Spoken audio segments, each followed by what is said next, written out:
మనం చేసే కర్మలన్నీ భగవత్ కర్మలుగా చెయ్యాలని చెప్పన్నారు. కర్మలు ఎట్లాగో తప్పదు కాబట్టి.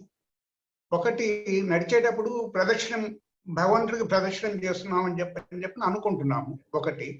రెండోది ఏ కార్యం మొదలుపెట్టినా మొట్టమొదటి భగవంతుడిని తలుచుకోవటం, మధ్య మధ్యలో భగవంతుడిని తలుచుకోవటం, చివరిలో భగవంతుడిని తలుచుకోవటం, ఈ రెండు తెలిసింది. ఇప్పుడు దేహం స్నానం చేస్తుంటే ఈ దేహంలో ఉన్న జీవుడికి పరమాత్మకి అభిషేకం చేస్తున్నాం అని చెప్పి అనుకుంటున్నాము. అలాగే ఇప్పుడు కూర్చునేటట్టయితే ఇది భగవంతుడి ధ్యానమే అని చెప్పి అనుకుంటున్నాము. ఇలా కాకుండా ఇంకో కొన్ని ఏదైనా మన కర్మల్ని భగవత్ కర్మలుగా చేసేవి అంటే మీకు చాలా తెలుసుంటాయి. అవి కొద్దిగా మాకు చెప్పేటట్టయితే అవి ఇంప్లిమెంటేషన్ చేసుకోవడానికి మాకు చాలా ఉపయోగపడతాయని చెప్పి అడుగుతున్నాను సార్. అట్లా చెప్పాలంటే చాలా కష్టం. ఎందుకంటే మనకి ఆ సందర్భం వచ్చినప్పుడు మనకి ఆలోచన వస్తుంది. మనం అట్లా చేయటం మొదలు పెడితే అలాంటి ఆలోచన వస్తుంది. అంతేగాని కొన్ని లక్షల పనులు ఉంటాయి.